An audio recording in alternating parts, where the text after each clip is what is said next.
Good morning. I would like to call to order the May 6th Technical Advisory Committee meeting. Staff, please call the roll so that we can establish a quorum. At this time, I'm only asking those TAC members attending in person to respond by saying here when I call your name. Alternates, please also state your name if you are attending on behalf of a TAC representative. Zatek Marin, Leslie Navarra here for Zatek Marin. Naresh Machavarapu, Present. Jim Bell, Here. William Lady, Here. Jason Kaufman, Here. Kenny Wilson, Denise Malone, Present. George Zama, Jamie Brown, Brittany Jameson is absent, Mo Tak Al Turk, Melissa Ackert here from Royal Turk. Brian Davis, Present. Natalie Crowley, Giles Rhodes here for Natalie Crawley. Christopher Walker, Present. Felipe Lofaso, Here. Gary Dunmeyer, Here. Terrence Bailey, Christopher Marsh, Joyce Kai, Latoya Bunch attending as alternate. Lorraine Cargill, Kim Delaney, Giuseppe Van Ord, Here. Jessica Keller, Alex Hansen. Here. Thank you. We have a quorum. Thank you. On to item 1B, modifications to the agenda. Staff, are there any modifications to the agenda? No, Madam Chair. Okay. Can I please have a motion to approve the agenda as presented? Motion to approve. Okay, motion by Jim Bell. Do I have a second? Second. Second by Alex Hansen. Hearing any discussion further on this item? Hearing none. Motion's made. All in favor, please say aye. Aye. Aye. Any opposed? Say nay. Motion carries unanimously.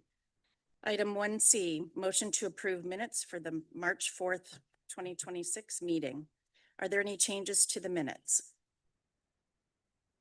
If not, can I have a motion to adopt the minutes as presented? Any motion? Okay, motion by Christopher. Do I have a second? Second.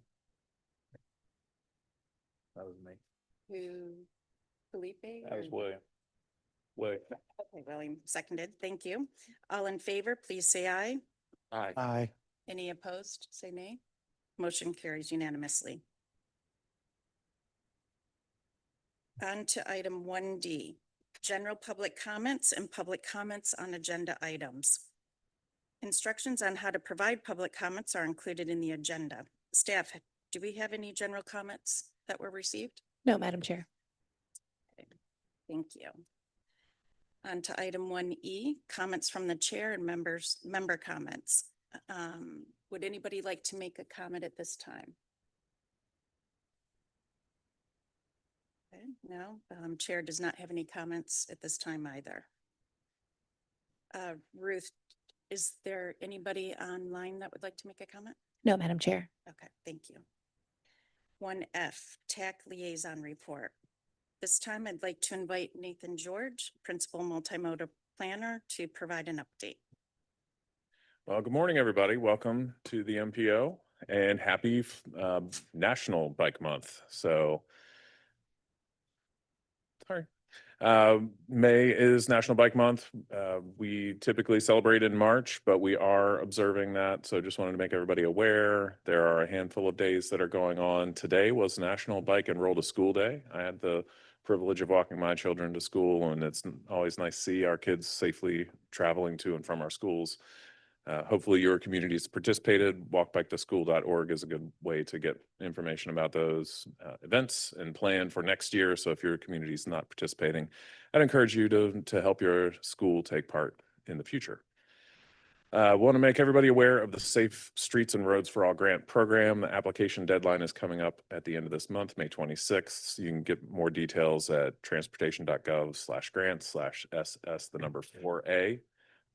So if you are planning to participate in that program, please reach out to our staff, and we want to make sure that we can support your application. So if that's something you're working on, be sure to connect with us. There's an upcoming event on autonomous vehicles in the city of Boca Raton. It'll be at the BRIC campus, Boca Raton Innovation Campus, on May 29th. You can get more details about that event, autonomousvehiclesconference.com. I encourage you to participate if that's of interest to your communities. Staff at the MPO are currently working to plan an e-bike and golf cart workshop. We're going to be hosting that on June 4th. So really excited. Make sure you hold the date for that on your calendars.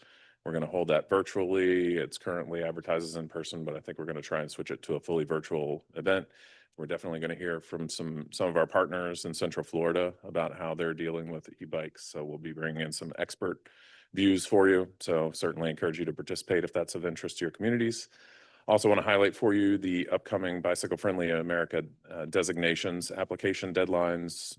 So that's bicycle friendly communities, bicycle friendly universities, if you have a university in your community. So check out bikeleague.org/BFA if you're interested in that program, and certainly encourage you to get details out to your local businesses and universities if you have those in your community.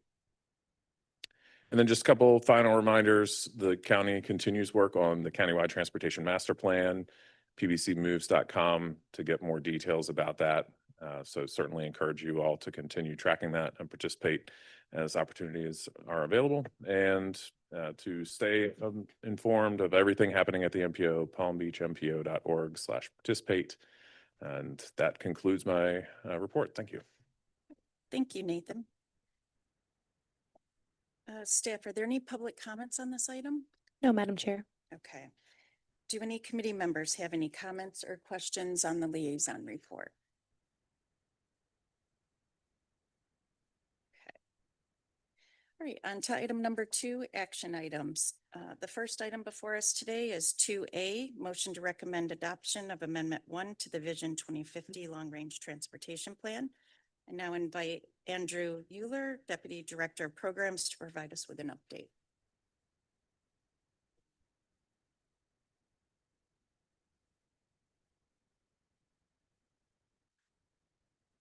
Good morning, Madam Chair and Committee.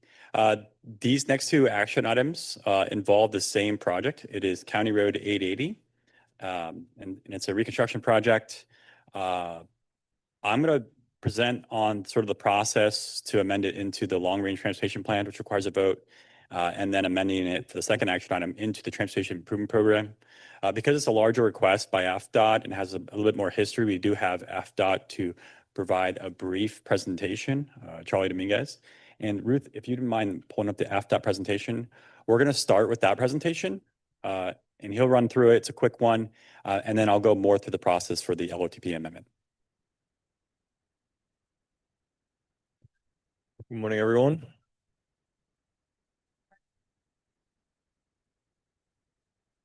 So I work for FDOT District 4 in design under Chris McCurdy, who is the project manager for this project. So I'm just going to go ahead and get started. This project is the rehabilitation of County Road 880 from East Canal Street from Martin Luther King Boulevard Jr., Martin Luther King Jr. Boulevard to US 98 Southern Boulevard. Next slide, please. So agenda, we're going to talk about the project location, background information, some recent developments, the existing condition, project overview, design and construction estimated timeline, and the project funding. Okay.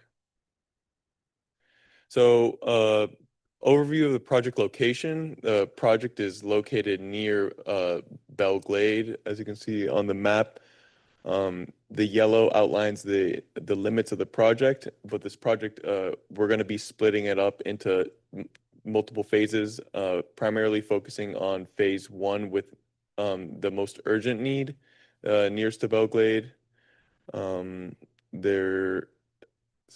up north of City Pahokee, and the alternate routes, State Road 80 to the north runs as a parallel route to County Road 880.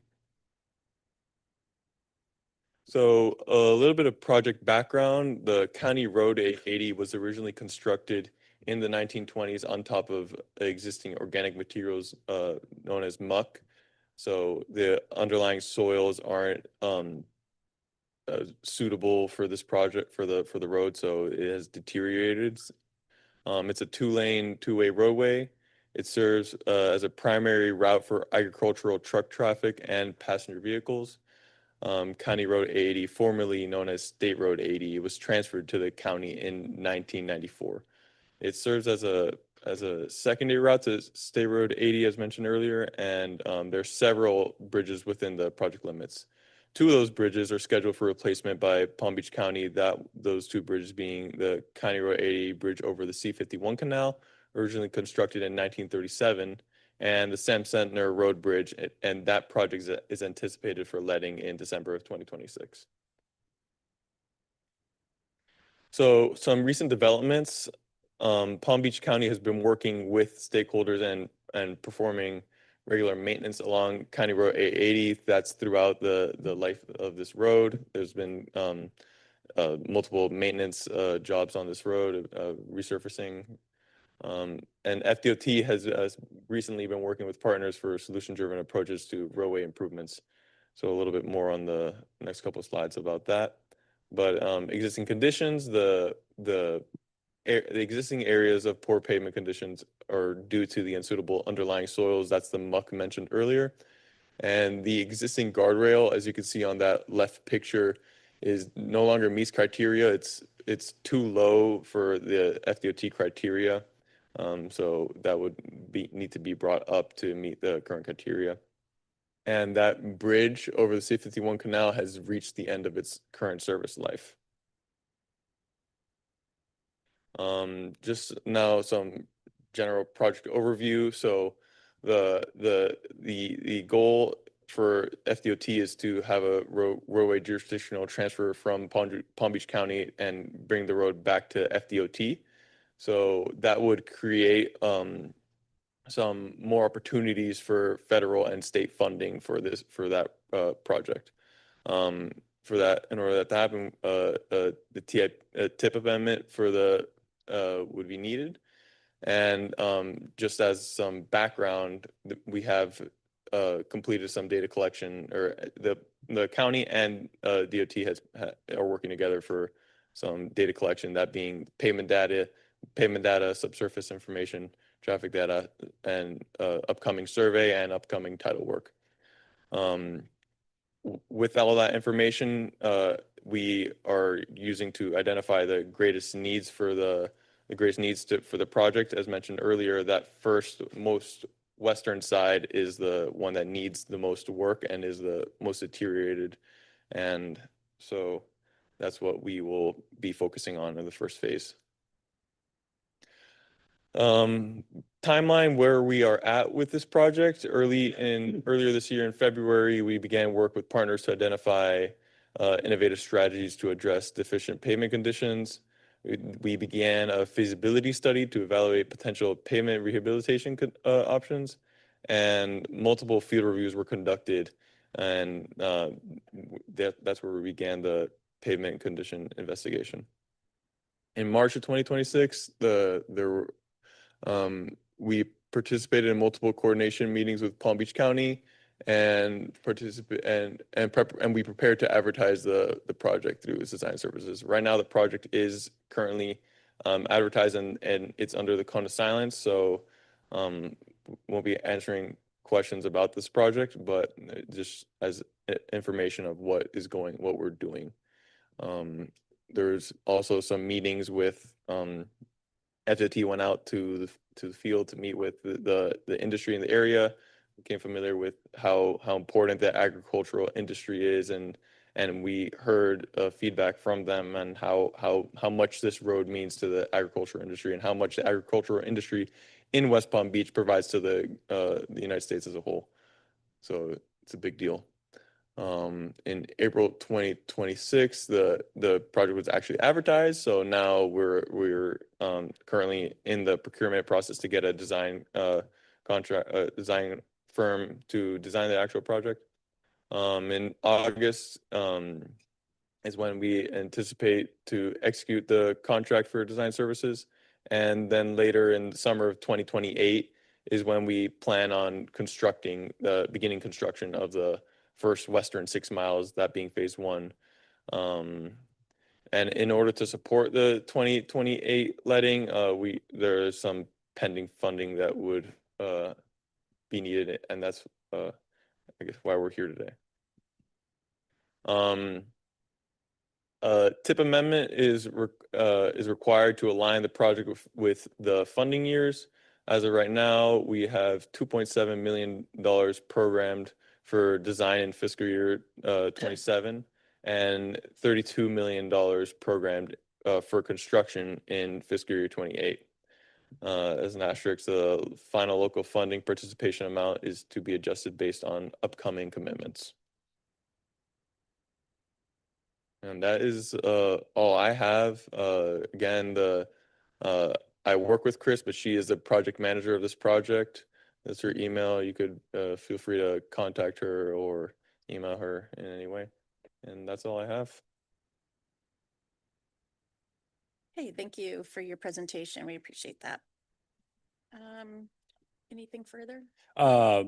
They are in a kind of silence right now, so I think I'll go through my presentation and I can answer any questions. I'm not sure how much Charlie can talk based on additional questions, but we'll try to do our best. Okay. And so I'll say a few more items here about the process for our first action item today, which is amending into the long-range transportation plan. The reason for this one is our LRTP and TIP are required to be consistent. And so this is a new product overall. So it has to go into LRTP first and then the Transportation Improvement Program. So this is Amendment 1 to our 2050 Long-Range Transportation Plan. Charlie already went through the information on this project, but it's 18.7 miles, formerly State Road 80. It's going from MLK Junior Boulevard to State Road 80. And then the ownership is being transferred to AFDOT. And then with that, here's a picture that we had on hand. You can kind of see those issues if you look down the roadway with some of the buckling of the roadway, uneven surface, and the safety concerns. So when is an LRTP amendment needed? For this specific instance, we're adding a new product to the cost feasible plan. There's other thresholds in there, but that's the one that's most important for this one. The thresholds overall are much larger in the LRTP than they are in the TIP. So, when you add a product to this, or you're making an amendment, it's really 50% and $50 million for thresholds for changes to a project. Again, though, this is adding a project, so that's what triggers this amendment. And just a reminder, you're only voting on the product that is in the amendment. So this is only impacting County Road 880 going into the LRTP. And so what this is doing is bringing that product into the cost feasible plan.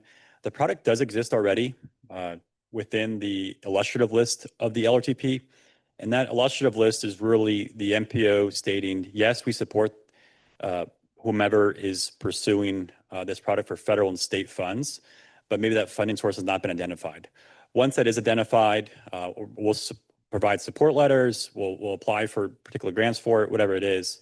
But once funding is identified, such as the case now, that's where you do have to amend it into the cost feasible plan. And so when we're adding this product to the LRTP, you're required to put it into particular time bands. This is going into the Transportation Improvement Program. It's that first 5-year time band. Our LRTP was adopted with the 25 through 29 fiscal years. So that's where it's going in its time band. It's going to be road reconstruction, including stabilization of the road base and resurfacing. And it's LRTP number PAL 0052. It's the design funds at $2.6 million, and then the construction funds at $34 million, for a total of $36.8 million in the LRTP in that first time band. It's open for public review now, requires a 14-day review period.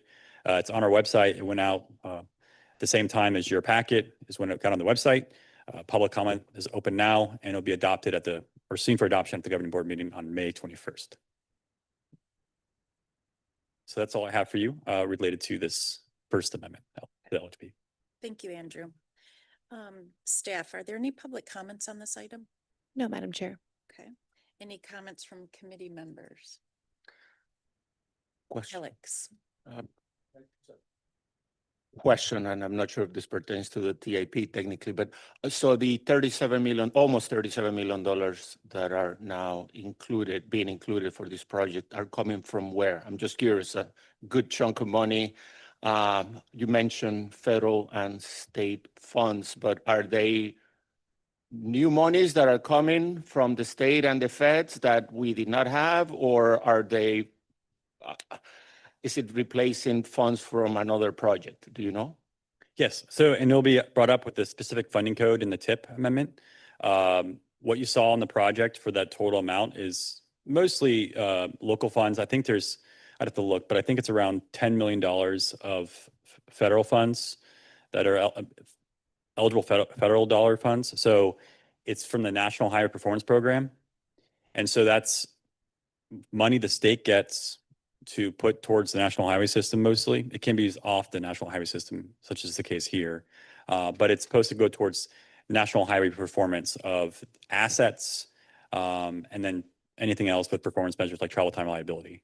So those are federal funds that are needs-based that this central office and the state as a whole will choose products for. So that's using federal funds in that way. They're needs-based funds that were available. And so those typically go towards, for example, the national highway system. So it goes towards bridges, resurfacings. It goes towards the CIS widenings on 95, Beeline Highway. Those sort of products is typically where those funds get spent. Brian? Thank you. Maybe I missed it in the presentation. I'm trying to understand what was the precipitating event that caused all this. I mean, for it to be a maintenance project, I mean, usually, you know, when roads are deteriorating. So is there something that happened that led to this being elevated really out of sequence? Sure. Just from my own conversations related to it through the past few years, the roadway has needed significant maintenance for quite some time. And there's been patch fixes over time, and there's a little bit of money spent every year by the county to fix the roadway. There was a big push by a lot of the agricultural community out there, business community, and some elected officials to sort of push this in multiple avenues. The MPO staff has submitted this project when feasible for particular other prioritization lists at the state level. So we've always tried to pursue avenues for it. I know county engineering has pursued various avenues for it, including state legislature, federal legislature. So it was sort of bubbling up in that way. And I was not in the conversations related to the ownership change from the county to the state. So obviously FDOT agreed to do that. I have no idea what, led to that decision, but No, the history I have. I just was curious because it was like, yeah, it's needed it forever. And I know that it was a huge expense because I don't know, I'm not an engineer, but I know that building on muck is like the least desirable place to ever build a road. And given the age of the facility, that's my concern is this is it sounds like it's going to be like a take it down and just regrade it and repave it, but you don't really regrade muck is my understanding. The concern I would think of is you may get into it given how old it is. No one's really done a lot of investigation there. You may not know how far down you have to go. I know there's muck deflation and whatnot, and you eventually have cap rock anywhere from, I don't know, 3 to 15 feet down, but it can be problematic as you get into this. And also given that this goes through downtown Belle Glade, I think that's, critical, and you've got a canal on one side. It's like there's a lot here. My concern is more the money side, and we don't know. And it's something that I don't think even the DOT has a lot of expertise in dealing with. And of course, every road is different. Every situation is unique. But this is one that's probably outside of even there's a typical or a norm for, and that's my concern going forward. Yes, it needs to be done. I'm glad to hear that ag has been involved. And that was what I had some heartburn when I saw this was, has the outreach been made, and is there an awareness? So I just want to put that out there, is that there's some concern that this could cost more. I know that's why the county has had difficulty with the road itself, and probably applaud DOT taking it back, because I think it's more a regional and state level road rather than a county road. The only other thing I want to offer is that because this road was built when it was built, there's, even though it doesn't sound like there's like a PD&E, because this is probably just within the existing right of way, there's a huge potential to have unexpected finds when they're doing subgrade construction. I'm talking like archaeology, and we have some expertise in that. So if you want to pass along to FDOT, we can, potentially come out and look at stuff if something shows up. So just something we can do to help when we get down the road, no pun intended. Thank you. Do you want to respond? Yes, please. Thank you, Madam Chair. And Charlie can make note of that about outreach to Palm Beach County related to that. They had State Road 715, which goes up to South Bay, I believe, was a recent resurfacing, had some muck concerns as well. So hopefully they have some experience with that. And then your mention about it being a resurfacing sort of rehab job, a lot of times you won't see those come before you. In the long range transportation plan, it's caught under one bucket as just operations and maintenance. But when we have these large projects, such as Selden Boulevard Bridge, or some other major reconstruction, such as County Road 880, where they're still figuring out final costs and what it's going to cost. It's one of those ones where it's important to put it as a line item in the plan, and it can't really just be captured under a resurfacing bucket. So that's why we're really coming to you. Yeah, mine was just that you may get into preliminary engineering and suddenly the construction cost may balloon. It's more of a, if this is really tight and you only have that amount budgeted and there's nothing more in future years, that it may suddenly get slowed down or whatnot. So just, it's more passing along the knowledge than a critique of the project. That, certainly support it. And I think it's something that's needed to be done. I can't tell you what my experience was on it 20 years ago in a little Triumph driving down that. I thought I needed new kidneys and new discs coming back afterwards. So yeah. So yes, definitely applauded. Okay, any further comments? All right, I need a motion to recommend approval of this item, and then I can open the floor for discussion. So moved. By Brian, second Seconded. by Jim. Any discussion on the item? Hearing none, no further discussion. I have a motion and a second. All in favor, please say aye. Aye. Any opposed, say nay. Motion carries unanimously. Moving on to item 2B, motion to recommend adoption of Amendment 3 to the fiscal year 2026 through 2030 Transportation Improvement Program. Andrew, I invite you to do your presentation, please. Thank you. So this is that second part of the amendment. This is getting into the current transportation improvement program for fiscal year 26 through 30. It's gonna be more specific to where the funding codes are into the specific years.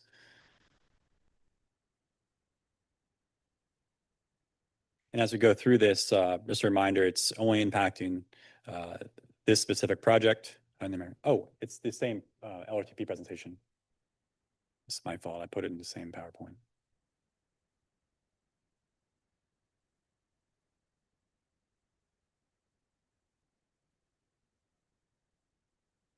Thank you. Okay, so again, this is adding a project. So this is adding County Road 80 to the Transportation Improvement Program. And we talk about cost increases.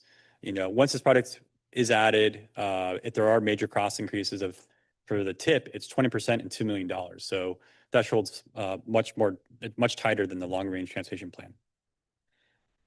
So this is adding same project description, road reconstruction, including stabilization of the road base and resurfacing. The funds are shown in 27 and 28 for the design and construction. It has that ACNP funding code and then an LF funding code. So LF is local funds. And then the ACNP, which totals, looks like it's a 2.6 million for design, 7.1 million for construction. That is, it says Advanced Construction National Highway Performance Program.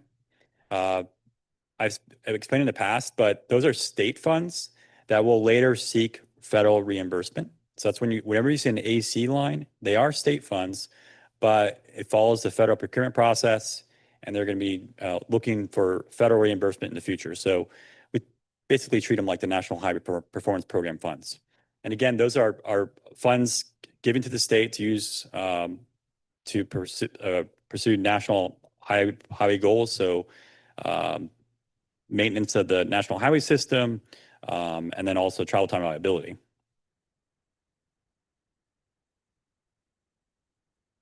This is also up and for public review, went on the website the same day that your packet went out. And so this will be seen again also by the governing board this month. Okay. Okay, thank you, Andrew. Staff, are there any public comments for this item? No, Madam Chair. Okay, back to the committee. Are there any committee member comments? Naresh?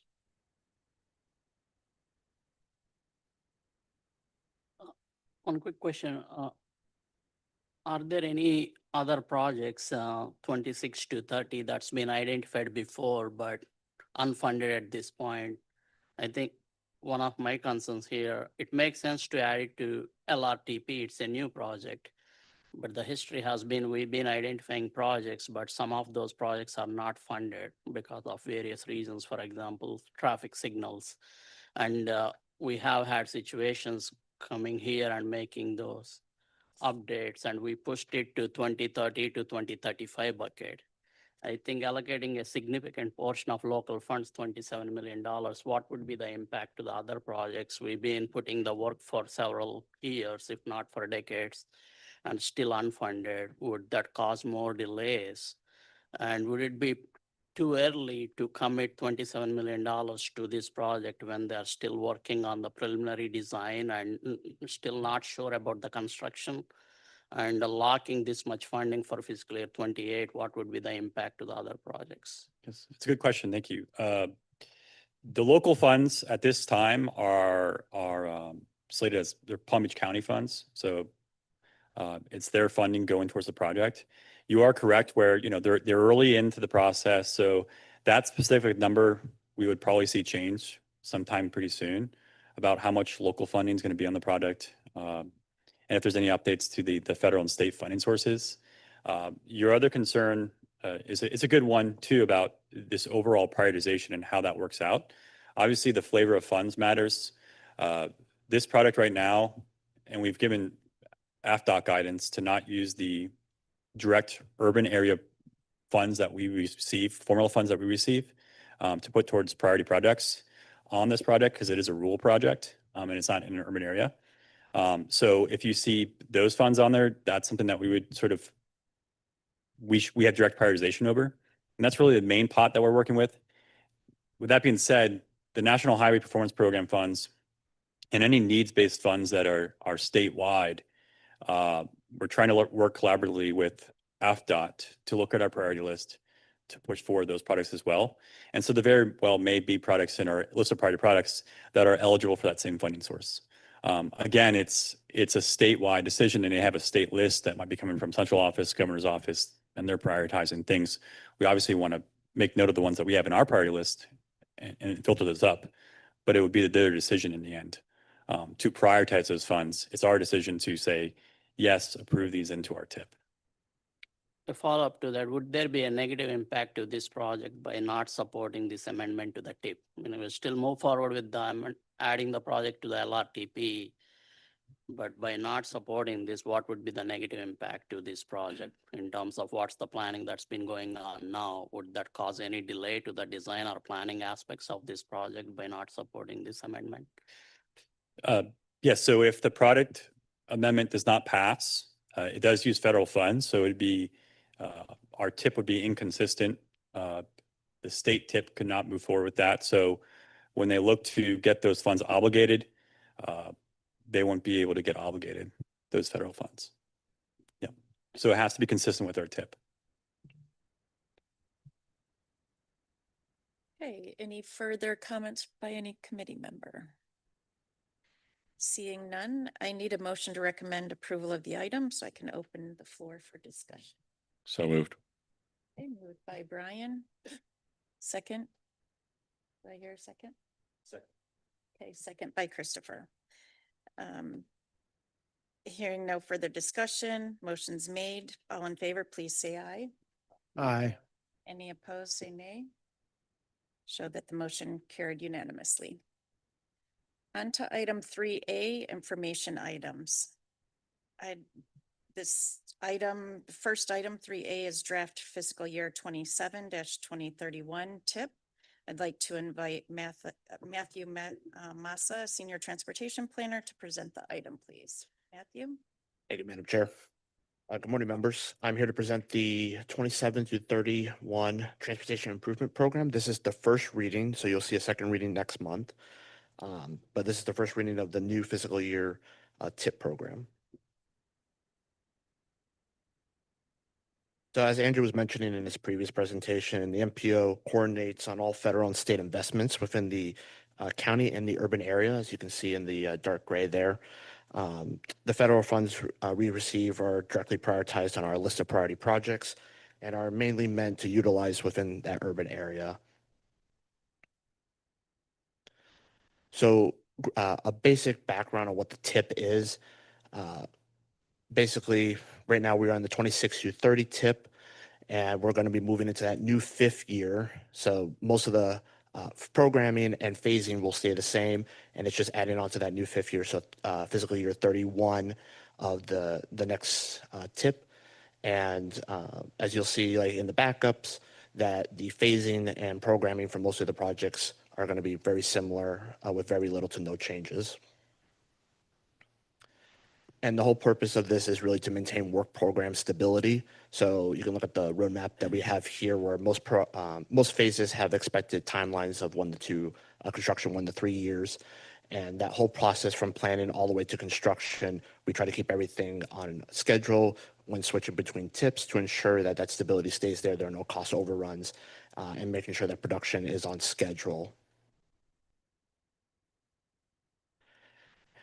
And the development process, for those that may be not as familiar with it, typically projects are intake during the LRTP process. As you just saw, we went through an LRTP amendment. So projects are prioritized, applications are reviewed, feasibilities are reviewed, and projects are ranked. And typically, when we did this previously, this would be winter to spring 2025. We now have the list of priority projects. So the MPO prioritizes 3 major programs, major projects, and the ending of our LI program, the TA program, and then our Sun Trail program. So that was done in July of 2025. We also have the draft tentative work program, where the MPO is endorsing and requesting changes, additions, and deletions to that program, and we present that to, and then FDOT presents that draft work program per the statute, and that's done in October. That was done in October 2025, and then now we're here to present the draft 2731 TIP here in May, where we'll have the final adoption in June. And the TIP is broken down into 4 major buckets with multiple project types. So that first one is that MPO prioritized priority projects. So again, major projects, LI, local initiatives, our TA, or Transportation Alternative Program, and our Sun Trail program.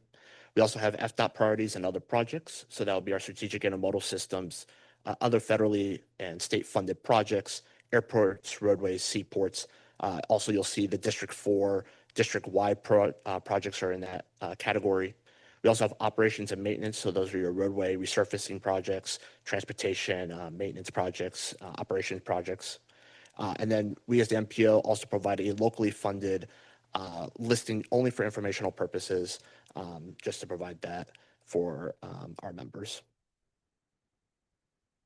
And then in the backup, you'll see this summary table with all of the funding broken down by year and phase. And so on the left, you'll have year and priority, common years for the adopted TIP. So again, federal fiscal year 27 to 31 right now, with that new fifth year being the 31. And then everything after 31 is funding that might be still needed. Overall, we have about $3 billion for federal, state, and turnpike funds in Palm Beach County, of which about 1.6 is dedicated to assist capacity projects. So that's your turnpike mainly that you can see right there. Of that, you have about $418 million, which is part of that MPO priority listing. And I'll go into detail for that. Of that, you have 249 million for roadway capacity, so that's your State Road 7 and Atlantic Avenue projects. We have 63 million for complete streets, 73 for signals and intersections, 20 for transit and vehicles and shelters. And you also have 14 for lighting and safety, and that makes up that whole 418 MPO priorities. Again, major projects, LI, TA, and SunTrail. And then just some project updates currently going on. Let me get the listing out. So we have 5 projects for major projects. So Forest Hill lighting and bus stops for slated for construction in fiscal year 31. That's that new 5th year. Construction Congress Avenue lighting crosswalks, again, construction in 31. Indian Town Road at Central Boulevard. That's in PE for 28. And to the right, you'll see the concept currently for a displaced left turn. So that's just a concept. It's not the final design. We also have Palm Beach County flashing yellow arrows for 31 construction and signal upgrades also for 31. For LI, the last project, since all of our LI initiatives have been fully funded at this point, this is the last to be programmed, is the flashing yellow arrows, and this is for off the state system roadways, so local roadways. And then for transportation alternatives, we have 4 new projects for 29, slated for fiscal year 29, for construction in 29, sorry.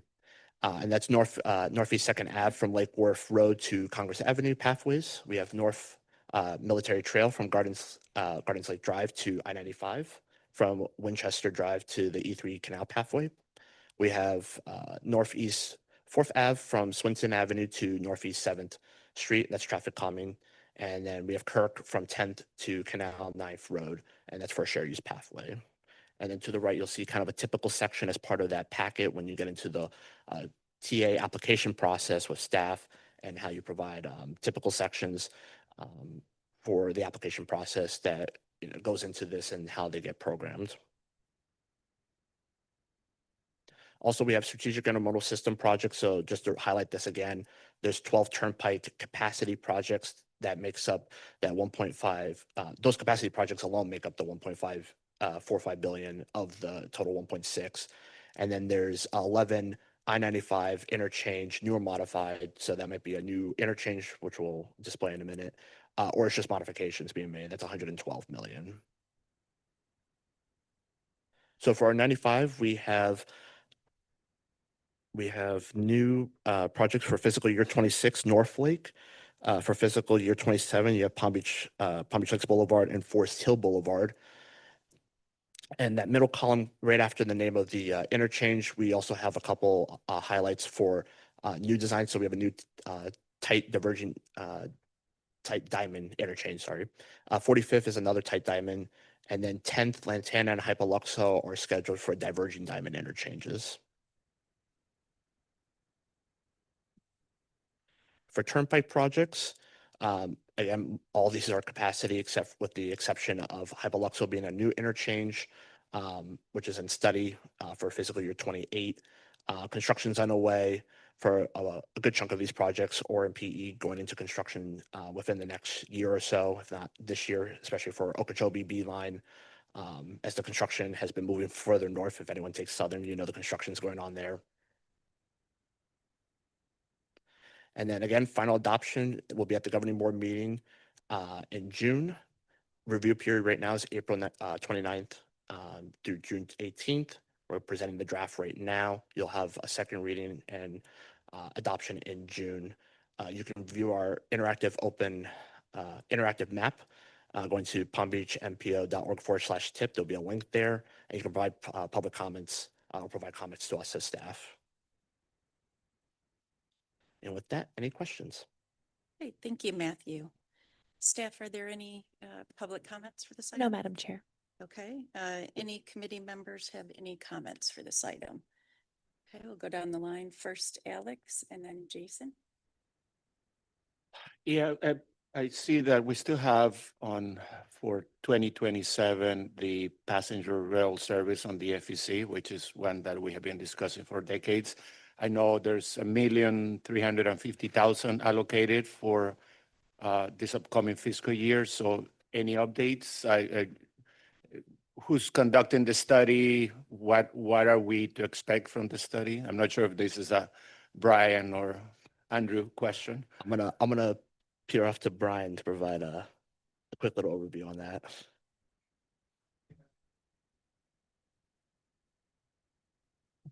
Did you repeat it? Sorry. The passenger rail service on the FEC is identified fiscal year 2027, $1.3 million.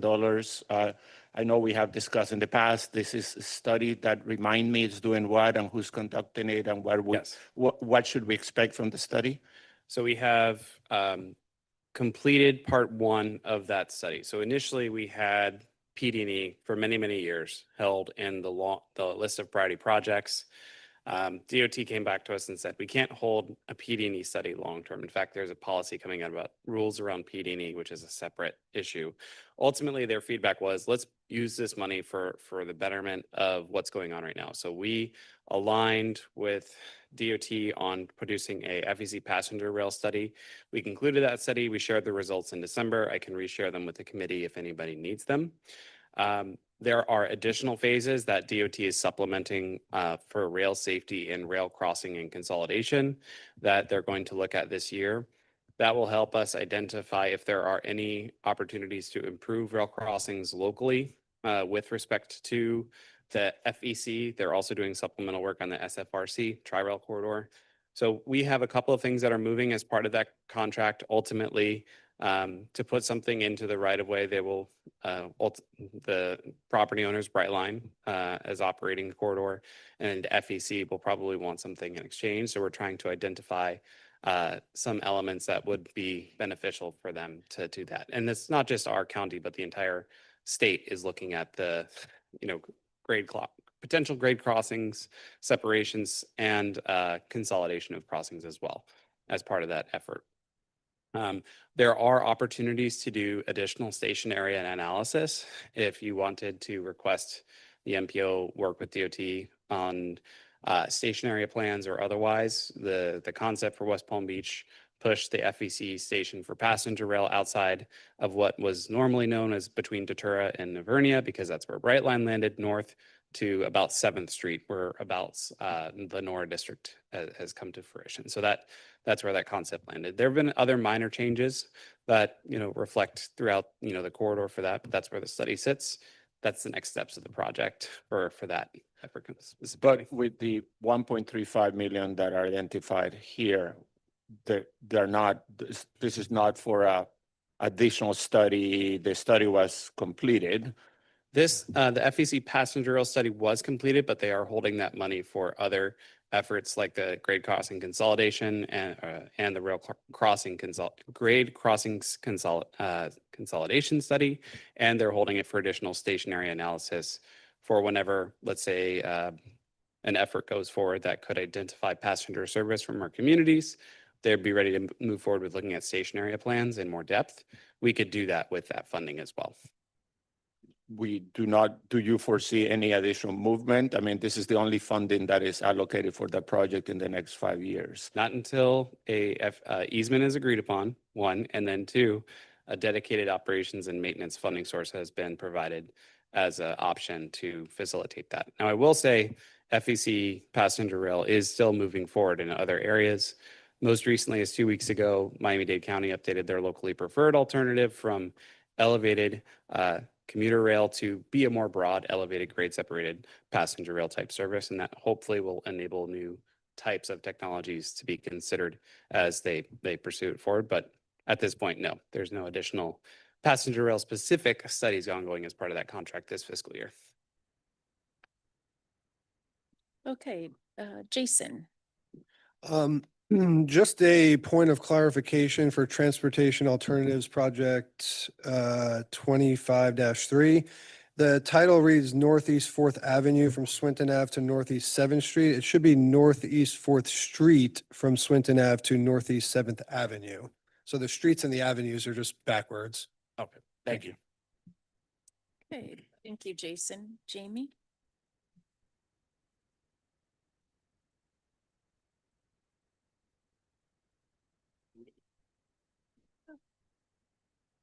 Thank you, Jim. Yeah, so Palm Tran Local Initiative 15-3, the various locations for the 30 bus stops. Is there a way to get a finalized list of those? I know last year, I think you guys are still trying to finalize which ones those are going to be, but I didn't, it says it's currently in design. I'll answer first, but I'll also defer to Mr. Walker from Palm Tran if possible. Again, Brian Reacher, Deputy from Multimodal. The Palm Tran has created a 5-year plan for all stops. They're not identified specifically by funding source, but there is a dashboard that we have which shows all the locations. The preliminary year, so data we have is a little bit dated, but we do have a map that we could share with you for. It's broken out by year? Yes, yeah, for the next 5 years. I think it's about $60 million across the county. That'd be really helpful. Yeah. If I can get a copy of that. And then Chris, if you wanted to follow up as well. Yeah, so we have the 5-year plan. We're also right now working on the design for the first year. And we're kind of prioritizing stops where we don't have to get an additional easement. So we're focusing on stops that we can kind of place in the existing right of way. And those are some of the issues, I guess, that we'll be working through during that 5-year plan. Thank you, Jamie. Brian? Mine was one more just to confirm that the item we just took action on, when it shows up in the plan or it's adopted, it'll show up in the one at first reading or the second reading, I'm sorry. Yes. Okay, just because it's not there. It's the same.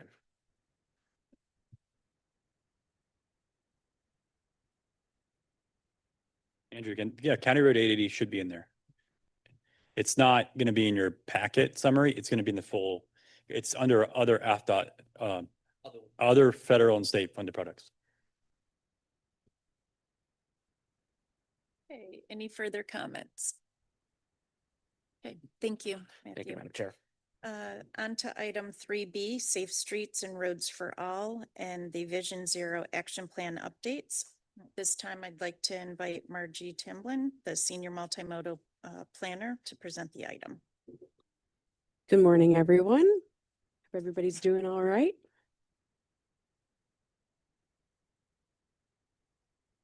So you probably have heard from me relatively recently. I reached out to everyone that has a Safe Streets and Roads for All grant that was awarded to you, just to kind of get an update on where everybody's at.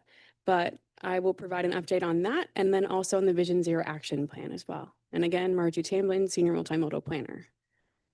All right, so Safe Streets and Roads for All, as you know, that application is open at the moment. And as Nathan already mentioned, it's due on May 26th at 5 p.m. If you're planning to apply, please let us know. We'd love to give you a letter of support. And then we also want to confirm our coordination with FHWA because they will be asking if we've coordinated with us and, just to make sure that we have worked with you in regard to that. So if you have any updates, please feel free to send me an email on your action plan or planning and demonstration grants. We'd love to hear where you're at and how things are going for you, just to kind of keep a good tracking effort in regard to that. And then for the fiscal year 26 report for the Vision Zero Action Plan, I'll go through some of the various things that we tracked. So some of our safety focuses are the 5 E, so engineering, education, encouragement, evaluation, and enforcement. And then we also take a look at the safe systems approach, which is safer people, safer vehicles, safer speeds, safer roads, and then post-crash care in the event that there is a crash. So briefly to give you some highlights on engineering, we conducted 3 technical assistances or project development efforts. So that includes corridor studies, ADA kind of plans, things of that nature. We've conducted 3 electronic review comments, which is on the left side of that slide there. FDOT provides plans, roadway, lighting, all of that. And then we provide comments on if there's any issues with the plans that they've provided and give them some feedback on that. And we've also conducted 3 roadway safety audits, and that's usually in tandem with FDOT. And you can see that on the right-hand side of the screen and some pictures of us in the field as well. We conducted 5 walk bike safety audits at local elementary schools, and that is all in regard to engineering. And then in regard to education, we were able to deliver 10 outreach, tabling, and training events, and we reached about 393 people at various safety fairs, tablings, and trainings. We hosted 3 MPO committees in regard to SS4A and Vision Zero. And we had 2 workshops that reached about 111 people. And those were the e-bike and micromobility, and then also building support for walkable and bikeable communities. We had 1 crash reporting toolkit rollout, and then also in regard to safe routes to school, the 5 walk bike audits at the local elementary schools that happened recently. We had a workshop at the end of that week, and then we also have a safety action plan or safe routes to school action plan that's in progress, should be in probably by June. And then in regard to encouragement, we had a lot there too. And if you're not aware, the Palm Beach MPO is the best workplace for commuters and also as a bicycle-friendly business as well. And in regard to encouragement, we had about 5 encouragement events. Walk and roll to school days included. You all were pestered with some emails for Bike Month proclamations, and we are so glad to have 30 members, 30 municipalities and organizations that participated in that as well. And we had about 260 participants reach through our encouragement activities overall. 1 completed local mobility plan, and then 2 that are ongoing, and 1 that's a tentative mobility plan that we're working through as well. In regard to encouragement, we have 1 ongoing countywide effort tracking school zone safety camera implementation. And then we have a continuous coordination with local jurisdictions to manage speed across the county. In regard to evaluation, we had 1 Vision Zero progress report that was published and presented, 4 safety-focused workshops that are completed or planned, 1 staff Vision Zero orientation, 8 coalition meetings that we attended statewide or locally, with 3 more scheduled to take place in the future, 1 crash dashboard update, and continuous project tracking for transportation alternatives, local initiatives, and major projects. We're working on an evaluation methodology for projects once they're implemented to kind of see what things looked like before and what they look like after. And then a central repository of safety plans. So if you have safety plans that we don't have, we'd love to have them just to have a general bank of everything across the county. And with that, any questions, comments, concerns? Thank you, Margie. Are there any comments from the public? No, Madam Chair. Okay, thank you. Any committee member comments? Questions? Seeing none. Thank you, Margie. Okay, on to the last item, administrative items. Items 4A through 4C are informational only. There will be no staff presentations unless requested by a committee member. Staff, are there any public comments on these items? No, Madam Chair. Okay, any committee member comment? Nathan. Just really quickly, wanted to mention that we are here to discuss the ped bike micromobility safety study that we're working on. So I have a table behind me. If you are interested in getting updates on that report that we're working on, please stop by and talk with us afterward. Thank you. Thank you, Nathan. Okay, seeing no other comments, our next TAC meeting is scheduled for June 3rd. This time, our committee meeting is adjourned. Thank you. Enjoy your day.